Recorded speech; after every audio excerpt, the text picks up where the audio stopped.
జయకేతనం పేరుతో ఒక పెద్ద బహిరంగ సభను నిర్వహించారు. ఈ బహిరంగ సభలో అంటే ఈ జయకేతనం లేదా ఆవిర్భావ సభ 12వ ఆవిర్భావ సభగా వారు ప్రకటించారు. అంటే పుష్కర కాలం తర్వాత జరుగుతున్నటువంటి జయకేతనం లేదా ఆవిర్భావ సభ. పవన్ కళ్యాణ్ గారు శాసనసభలోకి ప్రవేశించిన తర్వాత, అధికారంలోకి వచ్చిన తర్వాత జరుగుతున్నటువంటి మొదటి సభ ఇది, ఆవిర్భావ సభ. దీని మీద చాలా పెద్ద ఎత్తున ఊహాగానాలు, చాలా బ్రహ్మాండంగా జరుగుతుంది, చాలా మంది జనం వస్తారు, చాలా ఆసక్తిగా ఎదురు చూశారు రాష్ట్రంలో ఉన్నటువంటి ప్రజలు కానీ, లేదు రాజకీయ విశ్లేషకులు కానీ. ఈ జయకేతంలో ఏ సంకేతాన్ని రాష్ట్ర ప్రజలకి, జనసేన పార్టీ కార్యకర్తలకి, నాయకులకి చంద్రబాబు నాయుడు గారు లేదో పవన్ కళ్యాణ్ గారు ఇస్తారు అని చాలా ఆసక్తిగా ఎదురు చూశారు. నిన్న సభ జరిగింది, జనం సహజంగానే బాగానే వచ్చారు. చివరిదాకా ఉండలేదు, మధ్యలో వెళ్ళిపోయారు. కానీ పవన్ కళ్యాణ్ గారు 8:45 నిమిషాలకు ఎప్పుడుకో ప్రారంభించి 10 దాకా తాను సుదీర్ఘమైనటువంటి ఉపన్యాసాన్ని ఇచ్చారు. ఆ ఉపన్యాసం లేదా నేను చాలా ఆతృతగా రేపు అంటే ఇవాళ ఎంతో కొంత స్పందించాల్సి ఉంటుంది, అపోజిషన్లో ఉన్నటువంటి మేమని చాలా ఆసక్తిగా చూశాను. ఆసక్తిగా చూసిన తర్వాత నాకు అర్థమైంది అసలు ఆయన ఏం చెప్పాలనుకున్నాడు, ఏమి చెప్పాడు. నాకు అర్థం కాకపోతే అర్థం కాకపోయింది, రాజకీయ విశ్లేషకులకు అర్థం కాకపోతే అర్థం కాకపోయింది, జన సైనికులకు అర్థం కాకపోతే అర్థం కాకపోయింది, కనీసం ఆయనకైనా అర్థమైందా అనేది నాకు అర్థం కాదు. మొదటి మాత్రం ఒక పావు గంట సేపు ఒక కృత్రిమంగా ఊగిపోతూ, చాలా శ్లోకాలు చదువుతూ, చాలా వీరత్వాన్ని ప్రదర్శిస్తూ ఊగిపోయారు. తర్వాత నార్మాలిటీకి వచ్చి మాట్లాడారు. ఒక మాట మాత్రం అన్నాడబ్బా, వాస్తవంగా ఒప్పుకోవాలి. నిలబడ్డాం, 4 దశాబ్దాల టీడీపీని నిలబెట్టాం. ఆయన నిలబడ్డాడు. 4 దశాబ్దాల పాటు ఉన్నటువంటి టీడీపీ పడిపోతుంటే దాన్ని నిలబెట్టాడంట. ఇవాళ కాదుగా, మేము డే 1 నుంచి చెబుతున్నాం. అసలు టీడీపీ పార్టీని నిలబెట్టడం కోసమే పుట్టినటువంటి రాజకీయ పార్టీ మీది. టీడీపీని కాపాడుకోవడం కోసం ఏర్పాటు చేయబడినటువంటి పార్టీది. 2014 మార్చిలో జస్ట్ బిఫోర్ ఎన్నికలప్పుడు దీన్ని ప్రారంభించి ఒక బి టీమ్గా చంద్రబాబు నాయుడు గారు వదిలారు. కాపులందరినీ కట్టగట్టి, ఎందుకంటే డైరెక్ట్ గా చంద్రబాబు నాయుడు గారి కాపుల్ని చేతుల్లోకి తీసుకోలేడు. ఈ రాష్ట్రంలో ఉన్నటువంటి కులాల చరిత్ర అలాంటిది. చంద్రబాబు నాయుడు గారు తెలుగుదేశం పార్టీ కాపు సామాజిక వర్గం మీద అనేకమైనటువంటి దుశ్చర్యలు చేసినటువంటి సమాజం ఆంధ్ర రాష్ట్రంలో ఉంది. అందులో డైరెక్ట్ గా ఆయనతో మాట్లాడలేరు కాబట్టి కాపులతో పవన్ కళ్యాణ్ గారిని అక్కడ పెట్టి ఆయన నుండి అట్రాక్ట్ చేసి తద్వారా తన వైపు మరలించుకోవాలనేటువంటి ఒక ప్రయత్నంలో భాగంగానే జనసేన పార్టీ ఆవిర్భవించింది అనేది ఇవాళ మేము కొత్తగా చెప్పటంలా, డే 1 నుంచి చెబుతున్నటువంటి అంశమని ఈ సందర్భంగా నేను మనవి చేస్తున్నా.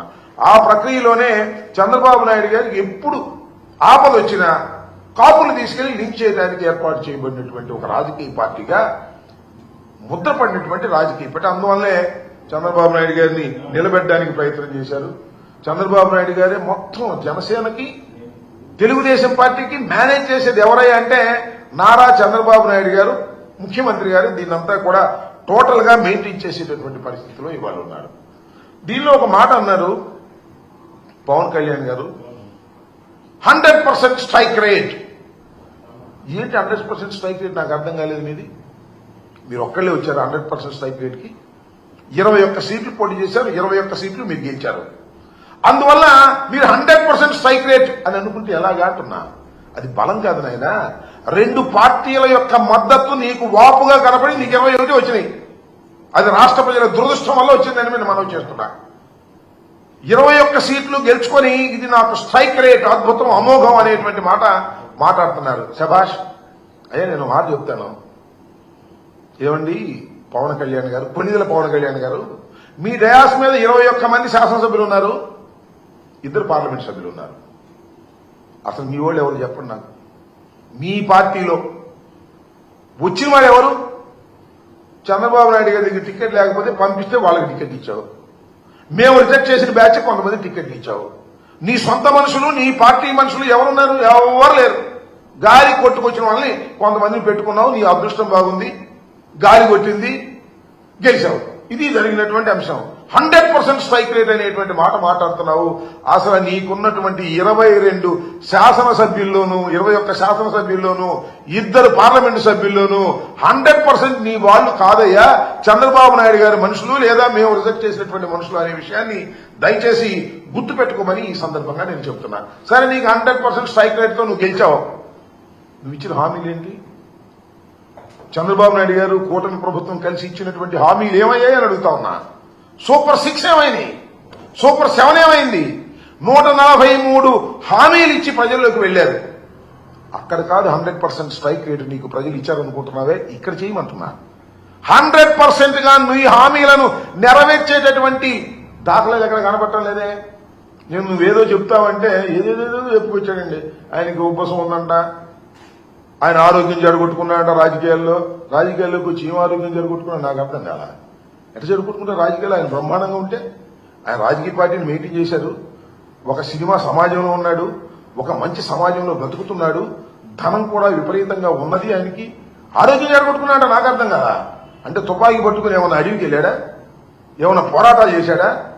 నేను ఆరోగ్యం జరగొట్టుకున్నాను, రాజకీయాల వల్ల ఈ 11 సంవత్సరాల పాటు రాజకీయాలు లాగటం అంటే సామాన్యమైందా, ఎంత కష్టమైంది అని ఆయనే చెప్పుకునేటటువంటి పరిస్థితి వాళ్ళ కనిపిస్తా ఉంది. అంతేకాదు, నాకు చాలా విచిత్రం వేసింది ఏంటంటే, ఎవరు హిందీ పత్రిక, ఇంగ్లీష్ పత్రిక ఈయన గురించి రాశారంట మ్యాగజైన్ లో. లెఫ్ట్ ప్రారంభమయ్యాడు, రైట్కి వెళ్ళాడు, మళ్ళీ సెంటర్కి వచ్చాడు. ఏంది ఇది? ఇదేమిటి అంటే అక్కడే తిరుగుతున్నాడు. నేనంతా పిఠాపురంలో సభ పెట్టి ఆ దగ్గరే తిరుగుతా ఉన్నాడు. నన్ను ఇట్లా అన్నారు, నేను అసలు లెఫ్ట్ నుంచి రైట్కి ఎందుకు వచ్చాను, రైట్ నుంచి సెంటర్కి ఎందుకు వచ్చాను, చెగువీరా అని ఫోటోలు వేసుకున్న మాట నిజమేను. చెగువీరా డాక్టర్ కాబట్టి సమాజానికి సేవ చేస్తున్నాడు కాబట్టి ఆయన పంపేసుకున్నాడు, కానీ ఆయన సిద్ధాంతాలకు నాకు పని ఏంటి అంటున్నాడు. ఇది కాదు, ఇంకో గొప్ప విషయం చెబుతా మీకు. వాళ్ళ ఇంట్లో రామనామ స్మరణ వినపడుతుందంట ఎప్పుడు కూడా. అంతకుముందేమన్నాడు గుర్తుందా మీకు? ఆయన మర్చిపోతాడు, అది వేరే అంశం. మా నాన్నగారు హేతువాది, దీపారాధనలో సీరియట్ అంటుకున్నాడు అన్నాడు. నేనేమి పాపం వారిని వాళ్ళ నాన్నగారిని కించపరచాలని కాదు సుమా, ఎందుకంటే ఆ నాన్నగారు చాలా గొప్పవాడు. 3 బ్రహ్మాండమైనటువంటి పేరు ప్రఖ్యాతులు సంపాదించుకున్నటువంటి కొడుకుల్ని కన్నటువంటి వ్యక్తి. కానీ దేనికో దానికి సెటిల్ అవ్వను స్వామి. మీ నాన్నగారు హేతువాదా లేక రామనామస్మరణ చేసే వ్యక్తి ఏదో సెటిల్ అవ్వకోకుండా ఆయన్ని కించపరిచేటటువంటి కార్యక్రమాలు ఎందుకు చేస్తున్నారో నాకు అర్థం కావడంలా. అక్కడక్కడే తిరిగేటటువంటి కార్యక్రమం చేస్తున్నారు. ఏమిటో ఇది చాలా దురదృష్టకరమైనటువంటి అంశం. చాలా మంది అనుకున్నారు ఉప ముఖ్యమంత్రి గారు కదా, ముఖ్యమంత్రి గారి తర్వాత ముఖ్యమంత్రి అందరు వాడు కష్టపడి సాధించుకున్నాడు, 21 సీట్లు గెలిపించుకున్నాడు. తన పార్టీ వాళ్ళు కాకపోయినా ఆ పార్టీ వాడిని పట్టుకుని ఉప ముఖ్యమంత్రిగా ఉండి మరి ఇచ్చిన హామీల పట్ల నీ జయకేతంలో ఏమైనా మాట్లాడేవా? ఇదిగో మేము సూపర్ 6 ఇచ్చాం, ఇవన్నీ కూడా అమలు చేయబోతున్నాం, మేము ఇంతకు ముందు అనేకమైన హామీలు ఇచ్చాం, ఫలానా హామీని నెరవేర్చబోతున్నాం, మళ్ళా రాబోయే కాలంలో వైఎస్ఆర్ కాంగ్రెస్ పార్టీని ఎదుర్కొనే ధీటైన పార్టీగా మేము తయారవుతాం, జనసేనను పెంచుతాం. అదేం లేదు. జనసేనను పెంచుతామంటే పవన్ కళ్యాణ్ మన చంద్రబాబు నాయుడు గారు ట్యాప్ కట్టేస్తాడు. అందువల్ల ఆ మాట అనేటటువంటి ధైర్యం లేకుండా మాట్లాడేటటువంటి ప్రయత్నం ఇవాళ చేస్తున్నారు. మళ్ళా కొత్త విషయాలు చాలా గొప్పగా మాట్లాడండి. మీకు గుర్తుందిగా ఆ మధ్యన ఉత్తరాది వారి అహంకారం ఏమిటి, ఉత్తరాది వారి మన దక్షిణాది మీద పత్రం ఏంటి అని జింజుకున్నాడు, స్లోగన్లు ఇచ్చాడు. మనం మారిపోయాడండి. ఇప్పుడు ఉత్తరాది వారి అహంకారం పోయి ఉత్తరాది వారికి దక్షిణాదిని కాపాడటం కోసం ఆయన ఒక సైనికుడిగా తయారయ్యాడు. మొత్తం వెళ్ళాడు. షణ్ముఖ వ్యూహం అంట, అదేంటో నాకు అర్థం కాల. ఒక వ్యూహం నుంచి ఒక వ్యూహం, ఆ వ్యూహం నుంచి ఈ వ్యూహంగా మారుతాడు. ముందేమో ఎర్ర కండువా వేసుకుంటాడు, ఆ తర్వాత మళ్ళీ ఏదేదో కండవాలు వేసుకుని మళ్ళా వచ్చి కాషాయ రంగు వేసేసుకుంటాడు. ఎందుకు మారావు అసలు ఏమిటి ప్రజలకు చెప్పాలి కదా. ఎలా మార్పు చెందుతూ వచ్చావు సిద్ధాంతం చెప్పాలి కదా. నాకు అర్థం కాలేదు. ఎక్కడో చోట సెటిల్ అవ్వాలి కదా, ఎక్కడ సెటిల్ కావట్లా, ఎక్కడ సెటిల్ అవుతాడో అర్థం కావట్లా. గాల్లో కొట్టుకుపోతా ఉన్న ఎటు పడితట్టు. ముందు తుపాకీ కొట్టడం ద్వారా రాజ్యాంగం రావాలి, విప్లవకారుణ్ణి. మీకు గుర్తుందో లేదో చిరంజీవి గారు చెప్పాడు ఒక సందర్భంలో, అసలు మా ఊడు అడవులకి వెళ్ళిపోతాడని భయపడ్డామండి, అంత విప్లవకారుడు ఇక బయలుదేరాడు, ఏదో చివరికిట్ట సినిమాల్లోకి వచ్చి అయ్యాడు అనేటువంటి పద్ధతుల్లో మాట్లాడారు. నాకు అర్థం కానటువంటి అంశం ఏంటంటే, నాకే కాదు ఎవరికీ అర్థం కానటువంటి పరిస్థితి, ఇవాళ అనేకమైన హామీలు ఇచ్చినటువంటి ప్రభుత్వం మీ కూటమి ప్రభుత్వం. ముగ్గురు కలిసి అధికారంలోకి వచ్చారు, మమ్మల్ని ఓడించారు, గడ్డ దించుతా ఉన్నారు, దించారు, అయిపోయింది. మీరు మీ సంగతి ఏంటి? గడ్డకి మీరేం పగలదిస్తున్నారని అడుగుతా ఉన్నా, మీరేం చేస్తున్నారని అడుగుతా ఉన్నా. ఇవాళ జయకేతనం అని చెప్పి మీటింగ్ పెట్టి అందరినీ పిలిచి మీరు మాట్లాడింది ఏంటి, మీరు చెప్పింది ఏంటి, ఏమి అర్థం కానటువంటి ఒక అగమ్యం గోచరంగా ఇవాళ పవన్ కళ్యాణ్ గారు ప్రవర్తిస్తున్నాడు. ఆయనకి అసలు ఒక సిద్ధాంతమే లేదు, షణ్ముఖ వ్యూహం అని చెప్పేసి ఒక వ్యూహం నుంచి మరొక వ్యూహం, ఆ రకంగా ఊసర వెలిలాగా మారిపోతున్నారు. సెటిల్ కానటువంటి పరిస్థితి ఇవాళ కనిపిస్తా ఉంది. వాలంటీర్లు మోసం చేశారు. కళాశాలల్లో పేదవారికి, వైద్య కళాశాలలో పేదవారికి మేము సీట్లు ఇచ్చే కార్యక్రమం చేస్తుంటే అమ్ముకుంటున్నామని చెప్పారు. ఇవాళ మొత్తం ప్రైవేట్ కళాశాల మొత్తాన్ని తీసుకువెళ్లి ప్రైవేట్ రంగానికి, గవర్నమెంట్ కళాశాల అన్నింటినీ ప్రైవేట్ రంగానికి ఇచ్చేటటువంటి ఒక దౌర్భాగ్యమైన స్థితికి ఇవాళ మీరు తీసుకొచ్చేటటువంటి పరిస్థితి ఇవాళ తీసుకొచ్చారు. ఇది చాలా దురదృష్టకరమైనటువంటి పరిణామాన్ని మనం చేస్తున్నాం. అంతేకాదు ఇవాళ కూటమి ప్రభుత్వంలో ఉన్నటువంటి శాసనసభ్యులు కానీ, ఎంపీలు కానీ, మంత్రులు కానీ ఏం జరుగుతుంది? వాళ్ళ దోపిడీ, ఇసుక దోపిడీ, మట్టి దోపిడీ, బియ్యం దోపిడీ. అసలు జనసేనలో ఉన్నటువంటి శాసనసభ్యులు అందరూ కూడా దోపిడీ చేస్తుంటే హాయిగా చుక్కలు లెక్కడుతున్నావు నువ్వు. అదేమంటే నువ్వు వీరుణ్ణి, సూర్యుణ్ణి, అవినీతికి వ్యతిరేకం, ధర్మం కోసం పరిపాలన చేస్తాను, కోపం వస్తుంది నాకు, ఇవన్నీ మాట్లాడతాం. మీ వాళ్ళు దోచుకుంటుంటే మాత్రం నీకు ఏ రకమైన కోపం రాదు. మీ వాళ్ళు డైరెక్ట్ గా లెక్చర్లు కొడుతున్నారు, డాక్టర్ల మీద తిరగబడుతున్నారు. అసలు నీకు అతి ప్రియమైనటువంటి మంత్రి గారు ఉన్నాడు, ఆయన కలెక్షనే పనిగా బియ్యం, రైసు, విజిలెన్సు, దాడులు, సీజు, మళ్ళా ఓపెను, డబ్బులు. ఈ మధ్య సీజ్ ది షిప్ అని సముద్రంలోకి వెళ్ళావు, మళ్ళీ తిరిగి వచ్చావు. అర్థం పర్థం లేని మాటలు మాట్లాడేటటువంటి పరిస్థితికి వల్ల మీరు దిగజారిపోయినటువంటి పరిస్థితులు ఉన్నాయి. అసలు మీ సిద్ధాంతం ఏమిటో, మీ పరిస్థితి ఏంటో మీకే తెలియని పరిస్థితుల్లో మీరున్నారనేది ఇక్కడ నేను చాలా స్పష్టంగా చెప్పదలుచుకున్నాను. ఏది ఏమైనప్పటికీ కూడా ఒక పద్ధతి ప్రకారం ముందు వెళ్లవలసినటువంటి మీరు పద్ధతి తప్పి ఇష్టానుసారంగా వెళ్తున్నారు. ఒకసారేమో తెలుగుదేశానికి సపోర్ట్ చేస్తారు, ఒకసారేమో వ్యతిరేకించినట్టుగా నటిస్తారు. కారణం ఏంటంటే తెలుగుదేశం పార్టీ యాంటీ ఎస్టాబ్లిష్మెంట్ ఓట్లను చీల్చేయాలి అనే ఉద్దేశంతో బీఎస్పీ, సిపిఐ, సిపిఎం వీళ్ళతో జతకడతారు. మనది అయిపోయిన తర్వాత మళ్ళా మన తెలుగుదేశం పార్టీతోనూ బీజేపీతోనూ జత కట్టేటటువంటి పరిస్థితులు, అవకాశవాద రాజకీయాలు మీరు చేస్తూ ఉత్తరాది అహంకారాన్ని ఎదుర్కొంటామని చెబుతూ దక్షిణాదికి ప్రతినిధిగా బయలుదేరి, నాకు తెలియగలుగుతానండి, మన పిఠాపురం కర్ణాటక నుంచి వచ్చారంట, తమిళనాడు నుంచి వచ్చారంట, మహారాష్ట్ర నుంచి వచ్చారంట, తెలంగాణ నుంచి వచ్చారంట. 4 భాషల్లో మాట్లాడేశాడు. 4 భాషల్లో మాట్లాడేసి నేను ఉత్తరాదికి వ్యతిరేకంగా, ఉత్తరాదికి అనుకూలంగా దక్షిణాది నాయకుడిని అని ఆయనే ప్రకటించుకునేటువంటి పరిస్థితిలో ఉన్నాడు. ఇది చాలా దురదృష్టకరమైనటువంటి పరిణామంతో పాటు మీకు గుర్తుందో లేదో, కుటుంబ రాజకీయాలేంటి, వారసత్వ రాజకీయాలేంటి, ప్రజల నుంచి పుట్టాలి నాయకులు అన్నాడు. నాకు అర్థం కాల, ఒకటి నుంచి ఒకటి పుట్టారని ఎవరు? అదేమంటే ప్రాణత్యాగం చేయడానికి నేను సిద్ధం అన్నాడు. ప్రాణత్యాగం చేయడానికి సిద్ధం అంటాడు, ఎమ్మెల్సీ సీటు ఖాళీ అయితే మాత్రం అన్నగించుకుంటాడు.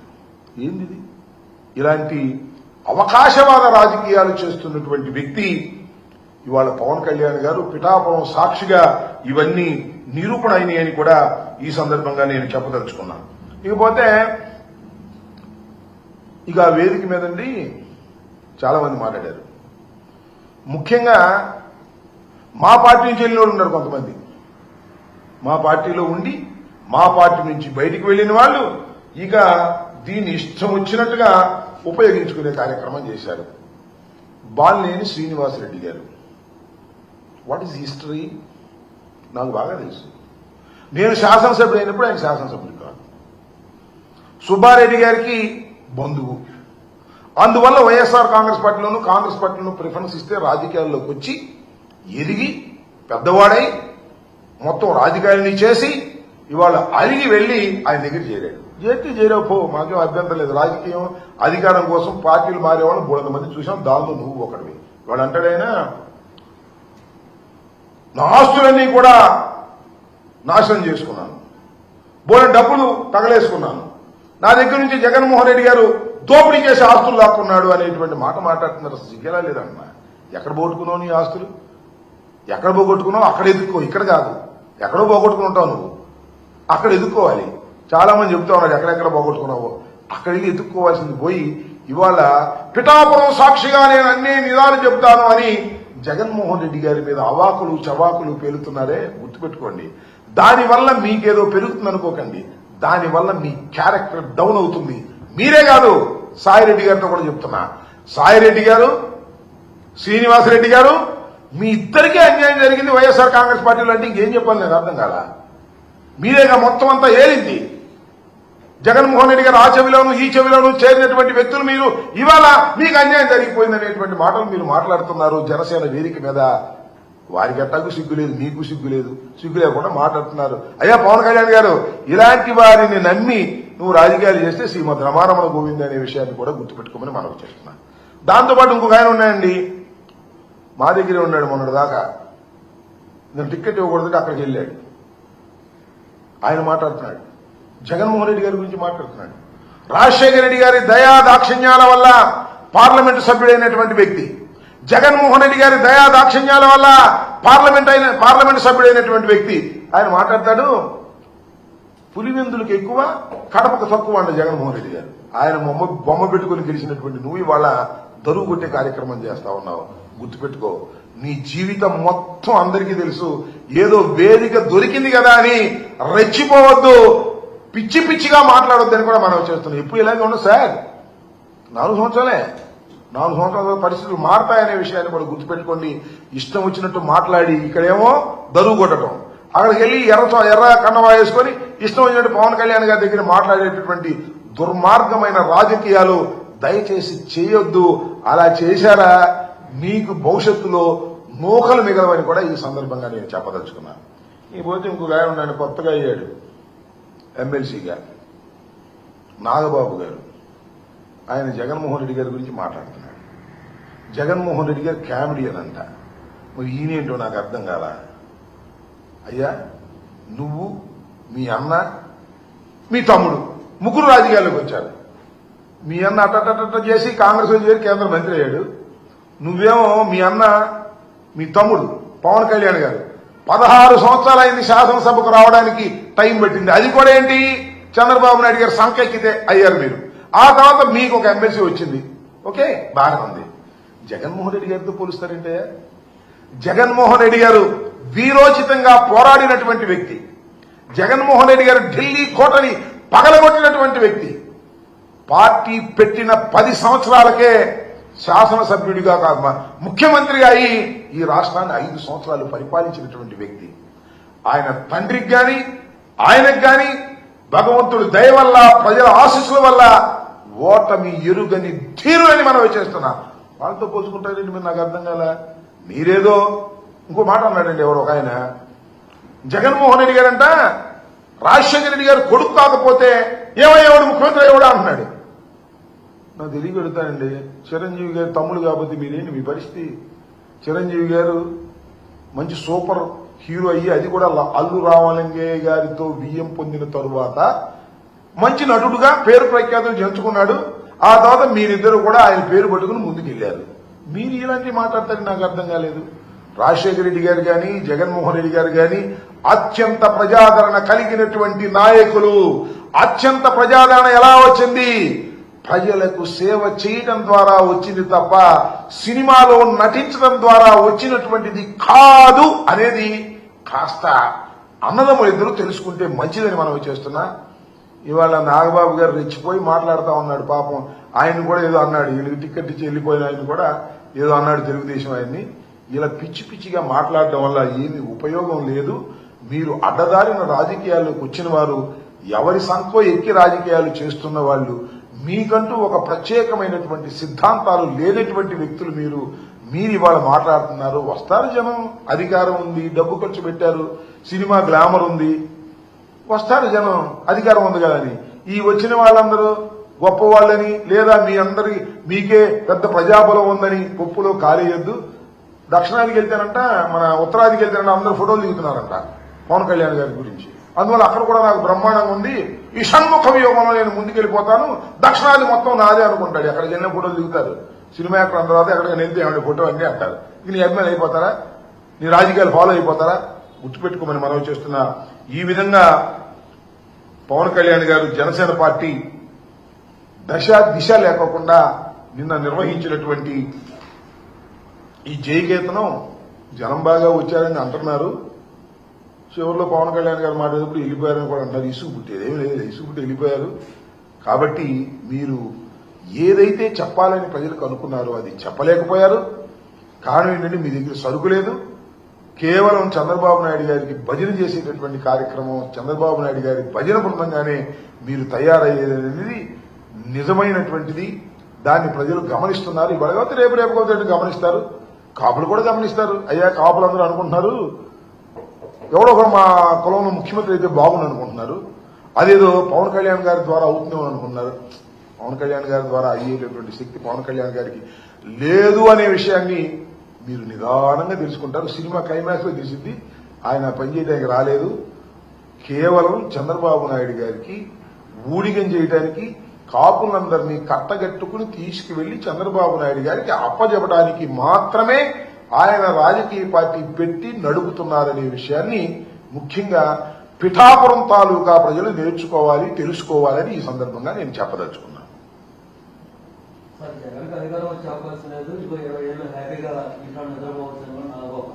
నాగబాబు గారు కళ్ళగంటున్నాడు, అంతకు మించేం లేదు. కళ్ళగంటం ఆయనకు సరదా అనుకుంటాను. నాగబాబు గారు బాగా కలలు కనేటువంటి పరిస్థితిలో ఉన్నాడు. ఎందుకంటే అర్ధంతరంగా ఎమ్మెల్సీ అయిపోయాడు కదా తమ్ముడు వల్ల. అందువల్ల అందరూ కూడా ఎవరు అధికారంలోకి రారు, మేమే 30 సంవత్సరాలు ఉంటాం, మేమే 20 సంవత్సరాలు ఉంటాం అనేటువంటి కలలు నాగబాబు గారు కంటున్నారు. ఆ కలలన్నీ కూడా కలలవుతాయి. ఆయనే తెలుసుకుంటాడు. రాబోయే కాలం ఇప్పటికే ప్రజా వ్యతిరేకత పెరిగింది. అసలు పవన్ కళ్యాణ్ గారు అనే వ్యక్తి చాలా నిస్వార్థ జీవి, ప్రజల కోసం పోరాడతాడు అని బిల్డప్ ఇచ్చారు. నీకు ఎమ్మెల్సీ ఉండగానే అర్థమైపోయింది ఆయన ప్రజల కోసం పోరాడే మనిషి కాదని, కుటుంబం కోసం పోరాడే మనిషి అని. కాబట్టి బండారం బయటపడిపోతుంది, ప్రజలు గమనిస్తున్నారు.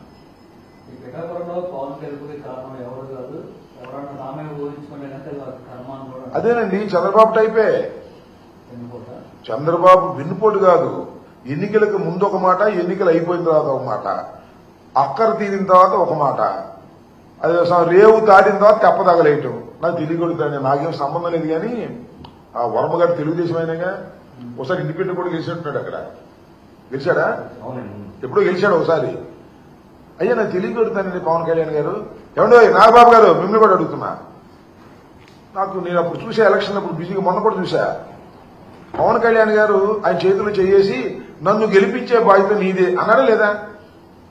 ఇవాళేమో వాడెవడు వీడెవడు మేమే గెలిచాం. ఏందా విర్రవేగటం నాకు అర్థం కాలా. అప్పుడేమో ఆయన సీట్లు త్యాగం చేసినందుకు నువ్వే మమ్మల్ని గెలిపించాలని ఎన్నికలకు ముందు నాటకం ఆడారు. ఎన్నికలు అయిపోయింది, వర్మ నీ కర్మ పావాయా ఏందయా అనేటువంటి మాటలు మాట్లాడుతున్నారే. ఇదే కదా రేవు దాటిన తర్వాత తెప్ప తగలేటువంటి. కొద్ది గౌరవించడాయా బాబు. వర్మ మీకే చేశాడు కదా, మాకేం చేయలేదుగా. వర్మను కనీసం గౌరవించండి. ఇవ్వకపోతే ఇవ్వపోయారు. మిమ్మల్ని కాదని చంద్రబాబు ఏమి వర్మకు పదవిస్తాడని నేను అనుకోవడంలా. వర్మ ఎడారే, దానిలో ఏమి సందేహం లేదు. కాకపోతే గౌరవంగా ఇవ్వండి. వర్మదేముంది, వాళ్ళదేముంది, వీళ్ళదేముంది అని విర్రవేక మాకండి.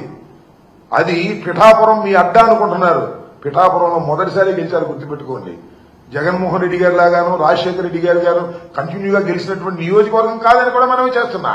కనీసం చంద్రబాబు లాగా కుప్పంలో గెలవాలా మీరు? వరుసనే ఒకసారి గెలిచారు పిఠాపురంలో.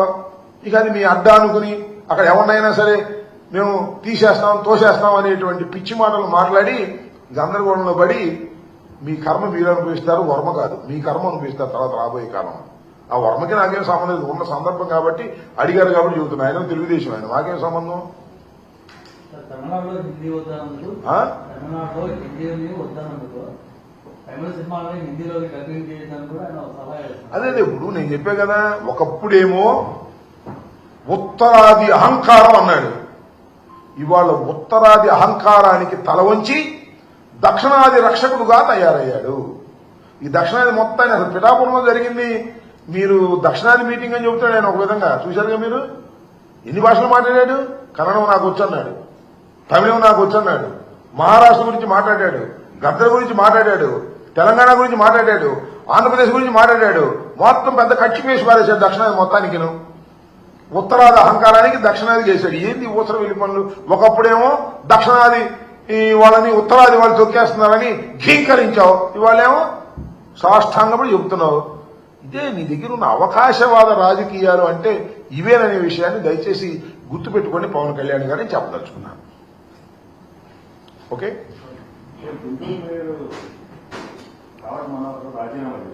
ఇప్పుడు తెలీదే.